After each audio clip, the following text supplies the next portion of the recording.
بسم اللہ الرحمن الرحیم۔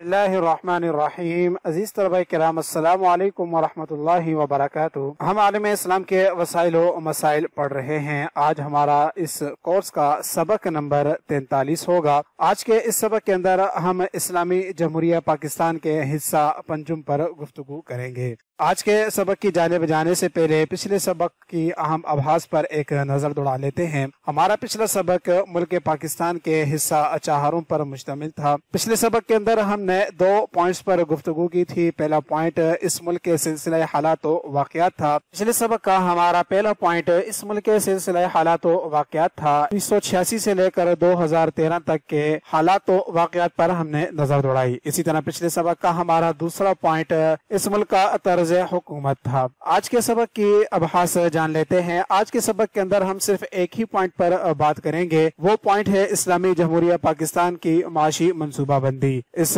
معاشی منصوبہ بندی کے اندر ہم 1947 سے لے کر 1975 تک کے جتنی بھی معاشی منصوبہ بندیاں ہوئی ان پر نظر دوڑائیں گے۔ تو چلتے ہیں اپنے سبق کی جانب اور شروع کرتے ہیں کہ پاکستان کی پہلی معاشی منصوبہ بندی کیا تھی۔ عزیز طلبہ کرام، 1947 سے 1975 تک کے عرصے میں ملک کی اقتصادی ترقی میں معاشی منصوبہ بندی کے کردار کا جائزہ لیا جائے، اس سے پہلے چند باتوں کی وضاحت ضروری ہے۔ نمبر 1، معاشی ترقی اور معاشی منصوبہ بندی میں کیا تعلق ہے۔ نمبر 2، معاشی منصوبہ بندی سے کیا مراد ہے۔ معاشی منصوبہ بندی اور معاشی ترقی لازم و ملزوم ہیں۔ معاشی منصوبہ بندی کے بغیر معاشی ترقی کا خواب شرمندہ تعبیر نہیں ہو سکتا۔ دنیا کی ترقی یافتہ اقوام پر نظر ڈالی جائے تو یہ بات ثابت ہوتی ہے کہ انہوں نے اپنے دلائل کو ایک باقاعدہ منصوبے کے تحت استعمال کیا، جس سے ان کی معاشی ترقی کی رفتار میں اضافہ ہوا۔ ویسے تو یہ بھی دعویٰ کیا جاتا ہے کہ ترقی ایک خودکار نظام ہے جس کے تحت لوگوں کی آمدنیاں بڑھتی ہیں اور ان کا معیار زندگی بلند ہوتا ہے، کیونکہ ہر شخص کی یہ خواہش ہوتی ہے کہ اس کی آمدنی میں اضافہ ہو، اس کے پاس موجود سہولتوں میں اضافہ ہو اور اس کا معیار زندگی بلند ہو۔ ان مقاصد کو حاصل کرنے کے لیے وہ پہلے سے زیادہ محنت کرتا ہے، اپنے آپ کو زیادہ معاشی سرگرمیوں میں مصروف رکھتا ہے، لہذا اس عمل کے نتیجے میں اس کی آمدنی میں اضافہ ہوتا ہے۔ جب افراد کی آمدنیاں بڑھتی ہیں تو قومی آمدنی بڑھتی ہے، قومی آمدنی بڑھنے سے معاشی خوشحالی آتی ہے اور معاشی ترقی میں اضافہ ہوتا ہے۔ لیکن یہ معاشی ترقی معیشت دانوں کے نزدیک غیر متوازن ہوتی ہے اور اس کی سمت کا تعین نہیں کیا جا سکتا، کیونکہ یہ ترقی مخصوص لوگوں کی ترقی ہوتی ہے۔ اس ترقی کا ثمر معیشت کے چند شعبوں تک محدود رہتا ہے اور اس کا دائرہ کار قومی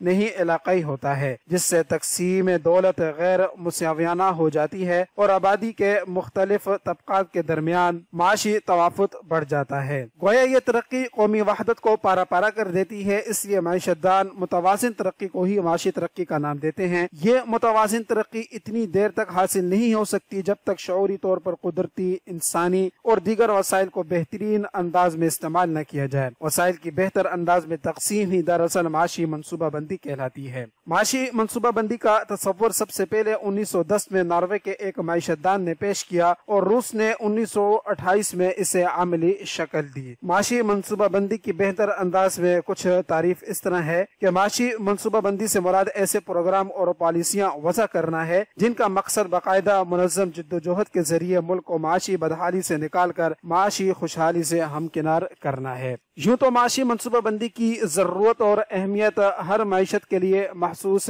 کی جاتی ہے، لیکن پسماندہ اور ترقی پذیر ممالک کے لیے معاشی منصوبہ بندی کو خصوصی اہمیت حاصل ہے، کیونکہ معاشی منصوبہ بندی کے تحت وسائل کو یکجا کیا جاتا ہے۔ معاشی منصوبہ بندی کے بغیر دیر پا معاشی ترقی کا حصول ناممکن ہے۔ متوازن معاشی ترقی مربوط معاشی منصوبہ بندی کے نتیجے میں فروغ پاتی ہے، تقسیم دولت مساویانہ ہوتی ہے اور معاشی ترقی کے ثمرات سے عام آدمی بھی بہرہ مند ہوتا ہے، بے روزگاری کا خاتمہ ہوتا ہے اور کامل روزگار کی سطح حاصل ہوتی ہے۔ ذرائع کا بہترین استعمال ہوتا ہے، ملکی معیشت کو استحکام نصیب ہوتا ہے۔ چونکہ پاکستان ایک ترقی پذیر ملک ہے، اس لیے دوسرے ترقی پذیر ممالک کی طرح پاکستان کی حکومت نے بھی ابتدا میں ہی معاشی منصوبہ بندی کی ضرورت اہمیت کو محسوس کیا۔ گزشتہ 50 سالوں میں بہت سے منصوبوں پر عمل درآمد کیا گیا۔ ان میں کچھ 5 سالہ منصوبے تھے، کچھ تناظری منصوبے 15 یا 20 سالہ تھے، کچھ درمیانی مدت کے لیے 2 یا 3 سالہ تھے، کچھ منصوبے 1 سالہ بنیادوں پر تھے۔ ان منصوبوں کا تفصیلی جائزہ پیش کرنے سے پیشتر منصوبہ بندی کے حوالے سے انتظامی مشینری کے خدوخال کا جائزہ لینا ضروری ہے۔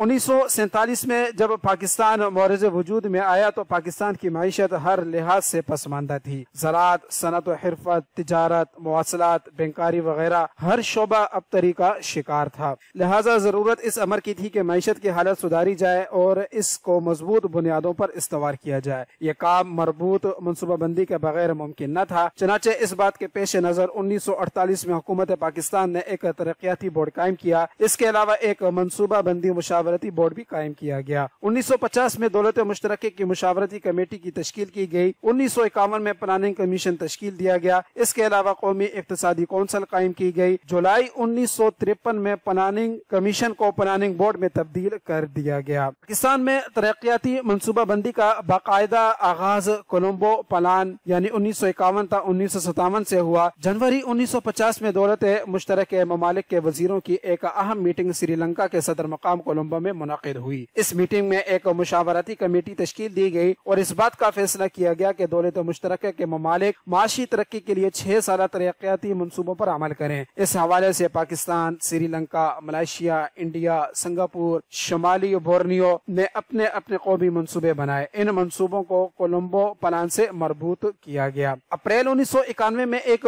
2 سالہ ترجیحی پروگرام تشکیل دیا گیا جس کا مقصد معیشت کے مختلف شعبوں میں ترقی کی رفتار تیز کرنا تھا۔ اس پروگرام کے تحت 50.5 کروڑ روپے خرچ کرنے کا پروگرام بنایا۔ اگست 1953 میں کولمبو پلان کے اخراجات کو بڑھا کر 350 کروڑ روپے کر دیا گیا۔ 1952 کے شروع میں منصوبے کی لاگت کو بڑھا کر 564 کروڑ روپے کر دیا گیا۔ کولمبو پلان کو صحیح معنوں میں منصوبہ نہیں کہا جا سکتا کیونکہ اس میں منصوبہ بندی کے اغراض و مقاصد کا واضح تعین نہیں کیا گیا تھا۔ تاہم ان خامیوں کے باوجود معیشت کے کچھ شعبوں میں واقعی ترقی ہوئی ہے۔ صنعتی شعبے کی پیداوار بڑھی۔ صنعتی پیداوار کا اشاری اعداد جو کہ 1950 میں 100 تھا بڑھ کر 1956 میں 285 ہو گیا۔ 1952 میں صنعتی ترقیاتی کارپوریشن تشکیل دی گئی جس نے صنعتی شعبوں میں مختلف منصوبوں پر عمل درآمد کی رفتار کو تیز کیا۔ جولائی 1953 میں حکومت پاکستان نے پلاننگ بورڈ تشکیل دیا جس کے ذمہ یہ کام لگایا گیا کہ ملکی